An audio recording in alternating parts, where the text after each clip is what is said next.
नमस्कार। आज की वीडियो में आप सबका स्वागत है। आज हम प्रेमचंद की 21वीं कहानी पढ़ेंगे जिसका नाम है दूध का दाम। चलिए तो शुरू करते हैं। अब बड़े बड़े शहरों में दाइयाँ, नर्सें और लेडी डॉक्टर सभी पैदा हो गई हैं, लेकिन देहातों में जच्चे खानों पर अभी तक भंगिनों का ही प्रभुत्व है और निकट भविष्य में इसमें कोई तब्दीली होने की आशा नहीं। बाबू महेशनाथ अपने गांव के जमींदार थे, शिक्षित थे और जच्चे खानों में सुधार की आवश्यकता को मानते थे, लेकिन इसमें जो बाधाएं थीं उन पर कैसे विजय पाते। कोई नर्स देहात में जाने पर राजी ना हुई और बहुत कहने सुनने से राजी भी हुई तो इतनी लंबी चौड़ी फीस मांगी कि बाबू साहब को सिर झुकाकर चले आने के सिवा और कुछ न सूझा। लेडी डॉक्टर के पास जाने की उन्हें हिम्मत न पड़ी। उसकी फीस पूरी करने के लिए तो शायद बाबू साहब को अपनी आधी जायदाद बेचनी पड़ती। इसलिए जब 3 कन्याओं के बाद वह चौथा लड़का पैदा हुआ तो फिर वही गूदड़ था और वही गूदड़ की बहू। बच्चे अक्सर रात ही को पैदा होते हैं। एक दिन आधी रात को चपरासी ने गूदड़ के द्वार पर ऐसी हाँक लगाई कि पास पड़ोस में भी जाग पड़ गई। लड़की न थी कि मरी आवाज से पुकारता। गूदड़ के घर में इस शुभ अवसर के लिए महीनों से तैयारी हो रही थी। भय था तो यही कि फिर बेटी ना हो जाए, नहीं तो वही बंधा हुआ 1 रुपया और 1 साड़ी मिलकर रह जाएगी। इस विषय में स्त्री पुरुष में कितनी ही बार झगड़ा हो चुका था। शर्त लग चुकी थी। स्त्री कहती थी, अगर अब की बेटा ना हो तो मुंह ना दिखाऊं। हाँ हाँ, मुंह ना दिखाऊं, सारे लक्षण बेटे के हैं। और गूदड़ कहता था, देख लेना, बेटी होगी और बीच खेत बेटी होगी। बेटा निकले तो मूछें मुड़ा लूं। हाँ हाँ, मूछें मुड़ा लूं। शायद गूदड़ समझता था कि इस तरह अपनी स्त्री में पुत्र कामना को बलवान करके वह बेटे की अवाई के लिए रास्ता साफ कर रहा है। भूंगी बोली, अब मूछ मुड़ा ले दाढ़ी जार। कहती थी बेटा होगा, सुनता ही न था, अपनी रट लगाए जाता था। मैं आज तेरी मूछें मूंडूंगी, खूंटी तक तो रखूंगी ही नहीं। गूदड़ ने कहा, अच्छा मूंड लेना भली मानस, मूछें क्या फिर निकलेंगी ही नहीं। तीसरे दिन देख लेना, फिर ज्यों की त्यों है, मगर जो कुछ मिलेगा उसमें आधा रखा लूंगा, कहे देता हूँ। भूंगी ने अंगूठा दिखाया और अपने 3 महीने के बालक को गूदड़ के सुपुर्द कर सिपाही के साथ चल खड़ी हुई। गूदड़ ने पुकारा, अरे सुन तो, कहाँ भागी जाती है? मुझे भी बधाई बजाने जाना पड़ेगा, इसे कौन संभालेगा? भूंगी ने दूर ही से कहा, इसे वही धरती पर सुला देना, मैं आके दूध पिला जाऊंगी। महेशनाथ के यहाँ अब भी भूंगी की खूब खातिरदारियां होने लगी। सवेरे हरीरा मिलता, दोपहर को पूरियां और हलवा, तीसरे पहर को फिर और रात को फिर, और गूदड़ को भी भरपूर परोसा मिलता था। भूंगी अपने बच्चे को दिन रात में 1-2 बार से ज़्यादा ना पिला सकती थी। उसके लिए ऊपर के दूध का प्रबंध था। भूंगी का दूध बाबू साहब का भाग्यवान बालक पीता था और यह सिलसिला 12वें दिन भी न बंद हुआ। मालकिन मोटी ताजी देवी थी, पर अब की कुछ ऐसा संयोग कि उन्हें दूध हुआ ही नहीं। तीनों लड़कियों की बार इतने इफरात से दूध होता था कि लड़कियों को बदहजमी हो जाती थी। अब की 1 बूंद नहीं। भूंगी दाई भी थी और दूध पिलाई भी। मालकिन कहती, भूंगी हमारे बच्चे को पाल दे, फिर जब तक तू जिए बैठी खाती रहना। 5 बीघे माफ़ी दिलवा दूंगी, नाती पोते तक चैन करेंगे। और भूंगी का लाडला ऊपर का दूध हजम न कर सकने के कारण बार बार उल्टी करता और दिन दिन दुबला होता जाता था। भूंगी कहती, बहूजी मुंडन में चूड़े लूंगी, कहे देती हूँ। बहूजी उत्तर देती, हाँ हाँ चूड़े लेना भाई, धमकाती क्यों है? चांदी के लेगी या सोने के? वाह बहूजी, चांदी के चूड़े पहनकर किसे मुंह दिखाऊंगी और किसकी हंसी होगी? अच्छा सोने के लेना भाई, कह तो दिया। और ब्याह में कंठा लूंगी और चौधरी यानी गूदड़ के लिए हाथों के तोड़े, वह भी लेना भगवान, वह दिन तो दिखावे। घर में मालकिन के बाद भूमि का राज्य था। महरिया, महाराजिन, नौकर चाकर सब उसका रौब मानते थे। यहाँ तक कि खुद बहू जी भी उससे दब जाती थी। एक बार तो उसने महेशनाथ को भी डांटा था। हंसकर टाल गए। बात चली थी भंगियों की। महेशनाथ ने कहा था दुनिया में और चाहे जो कुछ हो जाए भंगी भंगी ही रहेंगे, इन्हें आदमी बनाना कठिन है। इस पर भूंगी ने कहा था मालिक, भंगी तो बड़ों बड़ों को आदमी बनाते हैं, उन्हें कोई क्या आदमी बनाए। यह गुस्ताखी करके किसी दूसरे अवसर पर भला भूंगी के सिर के बाल बच सकते थे, लेकिन आज बाबू साहब ठठाकर हंसे और बोले, भूंगी बात बड़े पते की कहती है। भूंगी का शासनकाल साल भर से आगे न चल सका। देवताओं ने बालक की भंगिन का दूध पीने पर आपत्ति की।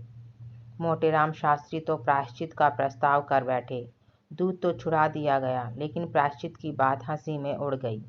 महेशनाथ ने फटकार कर कहा, प्रायश्चित की खूब कहे शास्त्री जी, कल तक उसी भंगिन का खून पीकर पला, अब उससे छूत घुस गई। वाह रे आपका धर्म। शास्त्री जी शिखा फटकार कर बोले, यह सत्य है। वह कल तक भंगिन का रक्त पीकर पला, मांस खाकर पला, यह भी सत्य है। लेकिन कल की बात कल थी, आज की बात आज। जगन्नाथपुरी में छूत अछूत सब एक पंगत में खाते हैं, पर यहाँ तो नहीं खा सकते। बीमारी में तो हम भी कपड़े पहने खा लेते हैं, खिचड़ी तक खा लेते हैं बाबूजी, लेकिन अच्छे हो जाने पर तो नेम का पालन करना ही पड़ता है। आपद धर्म की बात न्यारी है। तो इसका यह अर्थ कि धर्म बदलता रहता है, कभी कुछ कभी कुछ। और क्या, राजा का धर्म अलग, प्रजा का धर्म अलग, अमीर का धर्म अलग, गरीब का धर्म अलग। राजे महाराजे जो चाहे खाएं, जिसके साथ चाहे शादी ब्याह करें, उनके लिए कोई बंधन नहीं। समर्थ पुरुष हैं, बंधन तो मध्य वालों के लिए हैं। प्रायश्चित तो ना हुआ, लेकिन भूंगी को गद्दी से उतरना पड़ा। हाँ, दान दक्षिणा इतनी मिली कि वह अकेले ले ना जा सकी, और सोने के चूड़े भी मिले।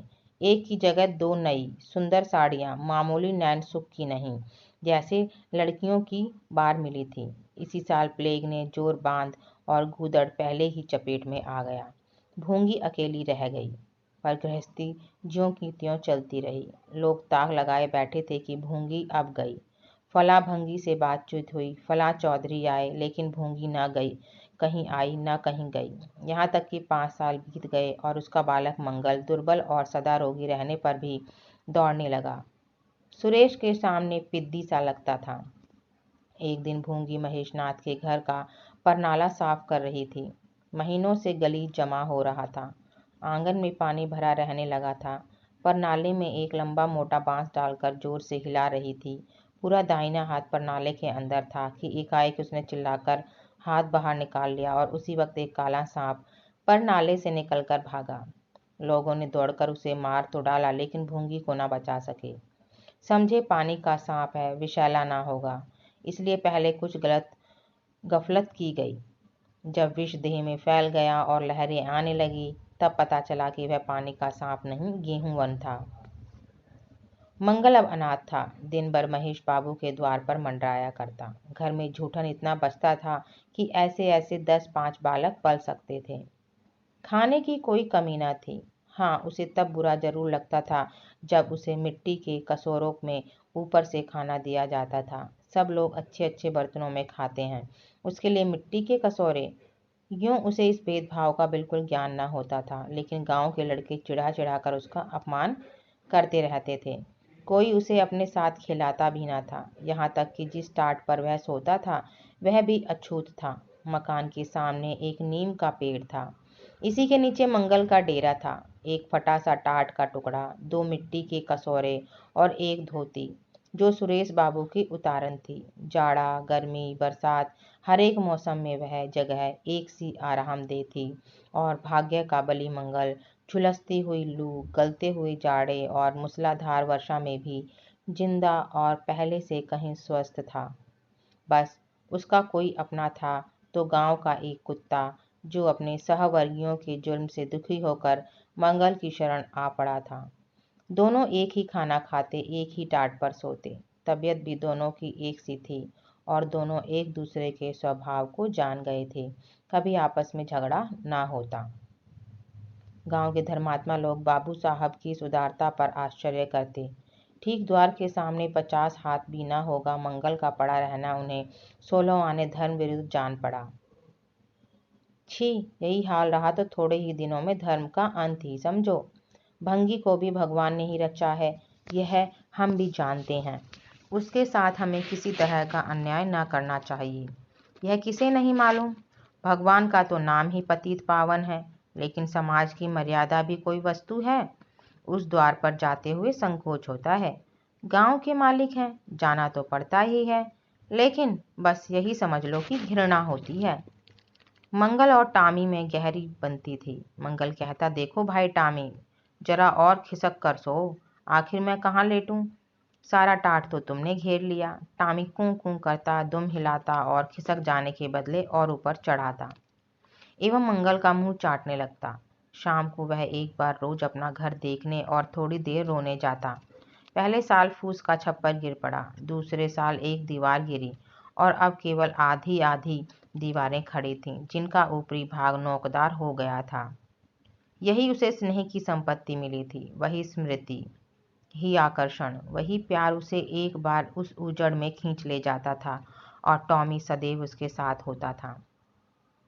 मंगल नोकदार दीवार पर बैठ जाता और जीवन के बीते और आने वाले स्वप्न देखने लग जाता और बार बार उछलकर उसकी गोद में बैठने की असफल चेष्टा करता। एक दिन कई लड़के खेल रहे थे। मंगल भी पहुंचकर दूर खड़ा हो गया। या तो सुरेश को उस पर दया आई या खेलने वालों की जोड़ी पूरी न पड़ती थी। कह नहीं सकते। जो कुछ भी हो, तजवीज़ की कि आज मंगल को भी खेल में शरीक कर लिया जाए। यहाँ कौन देखने आता है? क्यों रे मंगल खेलेगा? मंगल बोला, ना भैया, कहीं मालिक देख ले तो मेरी चमड़ी उधेड़ दी जाए। तुम्हें क्या, तुम तो अलग हो जाओगे। सुरेश ने कहा, तो यहाँ कौन आता है देखने बे? चल, हम लोग सवार सवार खेलेंगे। तू घोड़ा बनेगा, हम लोग तेरे ऊपर सवारी करके दौड़ाएंगे। मंगल ने शंका की, मैं बराबर घोड़ा ही रहूंगा कि सवारी भी करूंगा, यह बता दो। यह प्रश्न टेढ़ा था, किसी ने इस पर विचार न किया था। सुरेश ने एक क्षण विचार करके कहा, तुझे कौन अपनी पीठ पर बिठाएगा? सोच, आखिर तू भंगी है कि नहीं? मंगल भी कड़ा हो गया। बोला, मैं कब कहता हूँ कि मैं भंगी नहीं हूँ, लेकिन तुम्हें मेरी ही माँ ने अपना दूध पिलाकर पाला है। जब तक मुझे भी सवारी करने को ना मिलेगी, मैं घोड़ा ना बनूंगा। तुम लोग बड़े चक्खड़ हो, आप तो मजे में सवारी करोगे और मैं घोड़ा ही बना रहूं। सुरेश ने डांट कर कहा, तुझे घोड़ा बनना पड़ेगा, और मंगल को पकड़ने दौड़ा। मंगल भागा, सुरेश ने दौड़ाया। मंगल ने कदम और तेज किया, सुरेश ने भी जोर लगाया, मगर वह बहुत खा खा कर थुलथुल हो गया था और दौड़ने में उसकी सांस फूलने लगती थी। आखिर उसने रुककर कहा, आकर घोड़ा बनो मंगल, नहीं तो कभी पाऊंगा तो बुरी तरह पीटूंगा। तुम्हें भी घोड़ा बनना पड़ेगा। अच्छा, हम भी बन जाएंगे। तुम पीछे से निकल जाओगे। पहले तुम घोड़ा बन जाओ, मैं सवारी कर लूं, फिर मैं बनूंगा। सुरेश ने सचमुच चकमा देना चाहा था। मंगल का यह मुतालबा सुनकर साथियों से बोला, देखते हो इसकी बदमाशी, भंगी है ना? तीनों ने मंगल को घेर लिया और उसे जबरदस्ती घोड़ा बना दिया। सुरेश ने चटपट उसकी पीठ पर आसन जमा लिया और टिक टिक करके बोला, चल घोड़े चल। मंगल कुछ देर तक तो चला, लेकिन उस बोझ से उसकी कमर टूटी जाती थी। उसने धीरे से पीठ सिकोड़ी और सुरेश की रान के नीचे सरक गया। सुरेश महोदय लद से गिर पड़े और भोंपू बजाने लगे। माँ ने सुना, सुरेश कहीं रो रहा है। सुरेश कहीं रोए तो उनके तेज कानों में जरूर भनक पड़ जाती थी, और उसका रोना भी बिल्कुल निराला होता था, जैसे छोटी लाइन के इंजन की आवाज़। मेहरी से बोली, देख तो, सुरेश कहीं रो रहा है, पूछ तो किसने मारा है। इतने में सुरेश खुद आंखें मलता हुआ आया। उसे जब रोने का अवसर मिलता था तो माँ के पास फरियाद लेकर जरूर जाता था। माँ मिठाई या मेवे देकर आंसू पोंछ देती थी। आप थे तो 8 साल के, मगर थे बिल्कुल गावदी। हद से ज़्यादा प्यार ने उसकी बुद्धि के साथ वही किया था जो हद से ज़्यादा भोजन ने उसकी देह के साथ। माँ ने पूछा, क्यों रोता है सुरेश, किसने मारा? सुरेश ने रोकर कहा, मंगल ने छू दिया। माँ को विश्वास न आया। मंगल इतना निर्ही था कि उससे किसी तरह की शरारत की शंका ना होती थी, लेकिन जब सुरेश कस्में खाने लगा तो विश्वास करना लाजिम हो गया। मंगल को बुलाकर डांटा, क्यों रे मंगल, अब तुझे बदमाशी सूझने लगी? मैंने तुझसे कहा था सुरेश को कभी मत छूना, याद है कि नहीं? बोल। मंगल ने दबी आवाज से कहा। याद क्यों नहीं है? तो फिर तूने उसे क्यों छुआ? मैंने नहीं छुआ।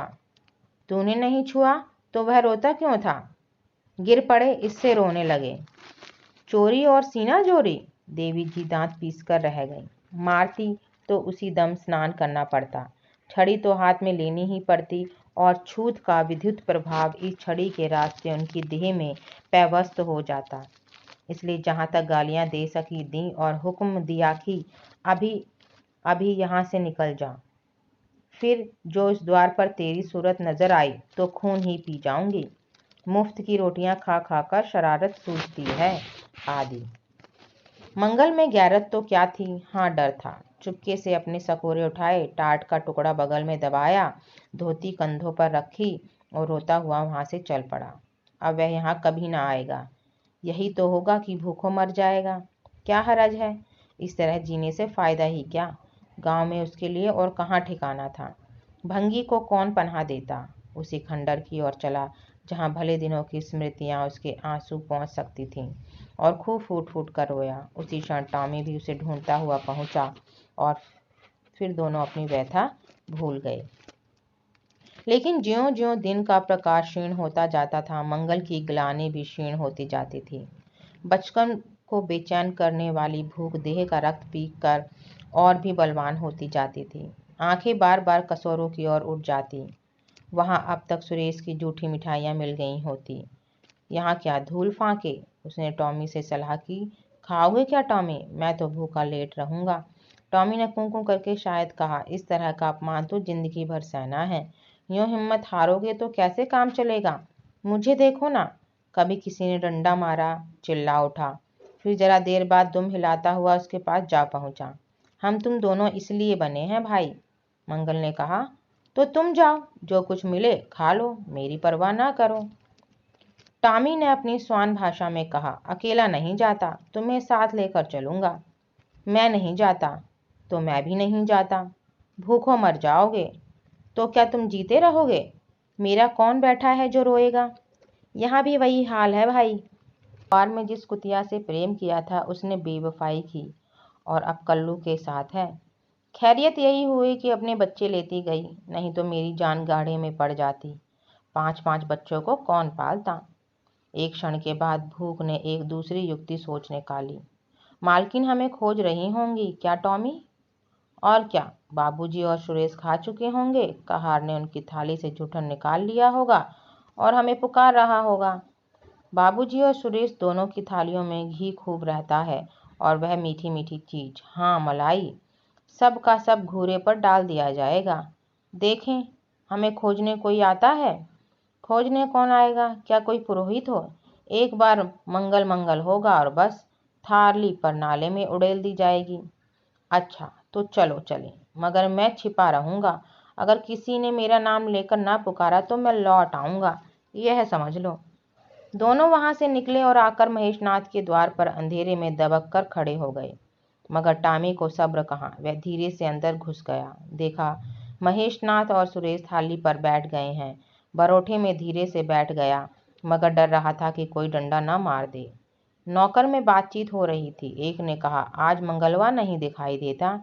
मालकिन ने डांटा था, इससे भागा है शायद। दूसरे ने जवाब दिया, अच्छा हुआ निकाल दिया गया, सवेरे सवेरे भंगी का मुंह देखना पड़ता था। मंगल और अंधेरे में खिसक गया। आशा गहरे जल में डूब गई। महेशनाथ थाली से उठ गए। नौकर हाथ धुला रहा है। अब हुक्का पिएंगे और सोएंगे। सुरेश अपनी माँ के पास बैठा कोई कहानी सुनता सुनता सो जाएगा। गरीब मंगल की किसे चिंता है। इतनी देर हो गई, किसी ने भूल से भी ना पुकारा। कुछ देर तक वह निराशा सा वहां खड़ा रहा, फिर एक लंबी सांस खींचकर जाना ही चाहता था कि कहार पत्थल में थाली का झूठन ले जाता नजर आया। मंगल अंधेरे से निकलकर प्रकाश में आ गया। अब मन को कैसे रोके? कहार ने कहा, अरे तू यहाँ था? हमने समझा कि कहीं चला गया। ले खा ले, मैं फेंकने जा रहा था। मंगल ने दीनता से कहा, मैं तो बड़ी देर से यहाँ खड़ा था। तो बोला क्यों नहीं? मारे डर के। अच्छा ले खा ले। उसने पत्तल को ऊपर उठाकर मंगल के फैले हुए हाथों में डाल दिया। मंगल ने उसकी ओर ऐसी आंखों से देखा जिसमें दीन कृतज्ञता भरी हुई थी। टॉमी भी अंदर से निकल आया था। दोनों वहीं नीम के नीचे पत्तल में खाने लगे। मंगल ने एक हाथ से टॉमी का सिर सहलाकर कहा, देखा, पेट की आग ऐसी होती है। यह लात की मारी हुई रोटियां भी ना मिलती तो क्या करते। टॉमी ने दुम हिला दी। सुरेश को अम्मा ने पाला था। टॉमी ने फिर दुम हिलाई। लोग कहते हैं दूध का दाम कोई नहीं चुका सकता, और मुझे दूध का यह दाम मिल रहा है। टॉमी ने फिर दुम हिलाई। तो आप सबको ये कहानी कैसी लगी कमेंट बॉक्स में ज़रूर लिखना, और आपसे निवेदन है कि आपसे जितना हो सके इस कहानी को शेयर करें। धन्यवाद।